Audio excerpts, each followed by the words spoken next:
নমস্কার বন্ধুরা, আমার এই ছোট্ট চ্যানেলে আপনাদের সবাইকে স্বাগতম। আমি আজকে ভগবান শ্রীকৃষ্ণের জন্মাষ্টমী উপলক্ষে আপনাদের ভগবানের অতি প্রিয় তালের লুচি আর তালের ক্ষীর বানিয়ে দেখাবো।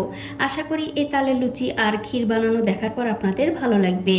তো তালের লুচি আর ক্ষীর বানাবার জন্য এখানে আমি একটা পাকা তাল খুব ভালো করে ছেঁকে পরিষ্কার করে নিয়েছি। এখন এই পাত্রটা ধরে আমি একপাশে রেখে দিচ্ছি।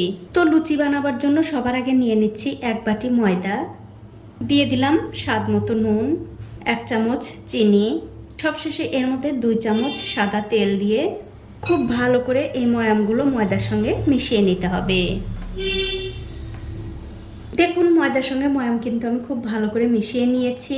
এবারে যে তালের রসটা আমি ছেঁকে পরিষ্কার করে নিয়েছিলাম, এখান থেকে অল্প অল্প করে তালের রস এই ময়দার মধ্যে দিয়ে খুব ভালো করে মাখিয়ে নিতে হবে। আর বন্ধুরা, চেষ্টা করবেন এই তালের রস দিয়ে এই ময়দাটা যেন ভালো করে মাখানো হয়ে যায়। জল দেওয়ার কোনো দরকার নেই। জল না দিয়ে এই তালের রস দিয়ে যদি এই লুচিটা করা যায়, খেতে কিন্তু আরও বেশি ভালো লাগে।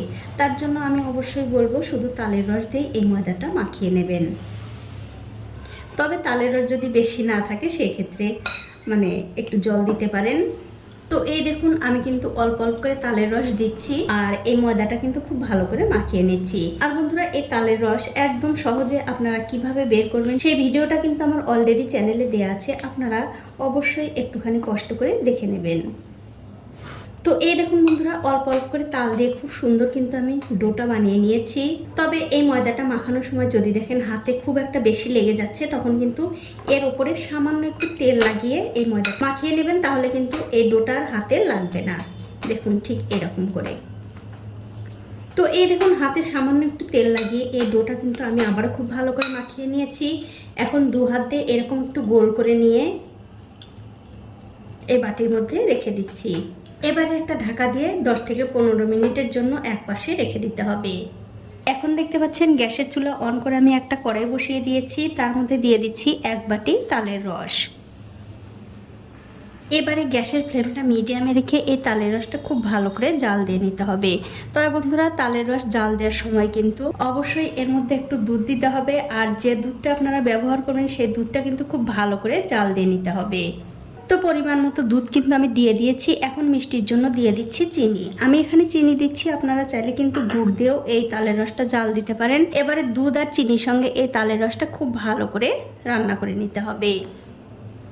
তো এই দেখুন, গ্যাসের ফ্লেমটা মিডিয়াম টু হাই রেখে এই তালের রসটা কিন্তু আমি খুব ভালো করে 5 মিনিট রান্না করে নিয়েছি। এখন আমি এর মধ্যে দিয়ে দিচ্ছি 1 প্যাকেট গুঁড়ো দুধ আর দিয়ে দেবো একটু নারকেল কোড়া। এবারে গুঁড়ো দুধ আর নারকেল দিয়ে এই তালের রসটা আবারও খুব ভালো করে রান্না করে নিতে হবে। যতক্ষণ না এই তালের রসটা শুকনো শুকনো হয়ে আসছে ততক্ষণ কিন্তু রান্না করে নিতে হবে। আর বন্ধুরা, যেদিন আপনারা এই তালের রসটা জাল দেবেন, তালের ক্ষীর বানাবেন, সেদিন কিন্তু অবশ্যই এই তালের রসের মধ্যে একটু দুধের পরিমাণটা বেশি দিতে চেষ্টা করবেন, তাহলে কিন্তু এই তালের ক্ষীরটা খেতে বেশি ভালো লাগবে। আর একটা দিক অবশ্যই লক্ষ্য রাখবেন, এই তালের রস জাল দেওয়ার সময় কিন্তু খুবই ছিটকায়। আপনারা একটু সাবধানে এই তালের রসটা জাল দেবেন, যাতে হাতে লেগে হাত পুড়ে না যায়। এখন আমি আরও কিছুক্ষণ এই তালের রসটা রান্না করে তারপর আপনাদের দেখাচ্ছি। দেখুন, গ্যাসের ফ্লেমটা লো টু মিডিয়ামে রেখে এই তাল কিন্তু আমি আরও প্রায় 10 থেকে 15 মিনিট খুব ভালো করে রান্না করে নিয়েছি।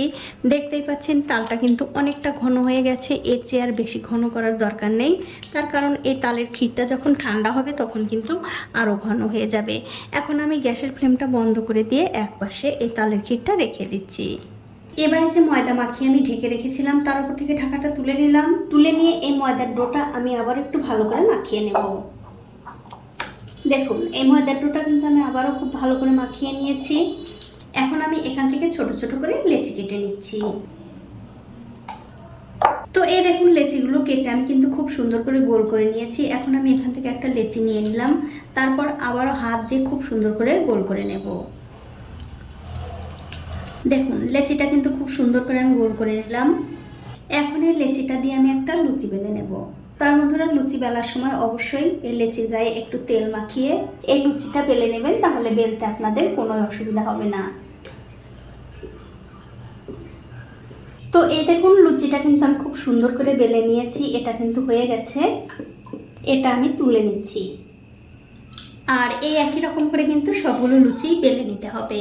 এখন আমি লুচিগুলো ভেজে নেব। তার জন্য দেখতে পাচ্ছেন একটা কড়াইতে সাদা তেল গরম করতে দিয়েছি। তেলটা কিন্তু খুব ভালো করে গরম হয়ে গেছে। এখন আমি গ্যাসের ফ্লেমটা মিডিয়ামে রেখে একটা একটা করে লুচি দিয়ে দেব। আর লুচিগুলো দিয়ে দেওয়ার পর লুচির ওপরে এরকম করে একটু তেল ছড়িয়ে দিচ্ছি, যাতে লুচির ওপরটাও ভালোভাবে ফুলে উঠতে পারে। দেখুন লুচিটা কিন্তু আস্তে আস্তে কত সুন্দরভাবে ফুলে উঠছে। দেখুন লুচিটা কিন্তু কত সুন্দরভাবে ফুলে উঠেছে। এখন আমি এই লুচিটা উল্টে দিচ্ছি। উল্টে দিয়ে উল্টে পাল্টে লুচিটা ভালো করে ভেজে নেব। দেখুন লুচিটা কিন্তু খুব সুন্দর করে ভাজা হয়ে গেছে। এখন আমি এই লুচিটা তেল থেকে খুব ভালো করে তেল ঝরিয়ে তুলে নিচ্ছি।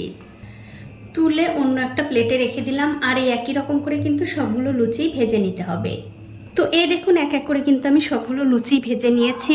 এখন আপনাদের তালের ক্ষীরটাও পরিবেশন করে দেখাচ্ছি। দেখুন ঠান্ডা হয়ে কিন্তু অনেকটা ঘন হয়ে গেছে। আর এইভাবে তালের লুচি আর ক্ষীর বানিয়ে কিন্তু আপনারা অবশ্যই ভগবানের ভোগ নিবেদন করতে পারেন। এখন আমি এর উপর দিয়ে একটুখানি নারকেল ছড়িয়ে দিচ্ছি, এতে করে ক্ষীরটা দেখতে ভালো লাগবে। এখন আপনাদের একটা লুচি ছিঁড়েও দেখাচ্ছি কতটা সুন্দর হয়েছে। দেখুন একদম কিন্তু নরম তুলতুলে আর কত সুন্দর ফুলকো ফুলকো। তো বন্ধুরা, আমার আজকের এই তালের লুচির রেসিপিটা আপনাদের কেমন লেগেছে? যদি ভালো লেগেই থাকে অবশ্যই একটা লাইক, কমেন্ট আর শেয়ার করতে ভুলবেন না।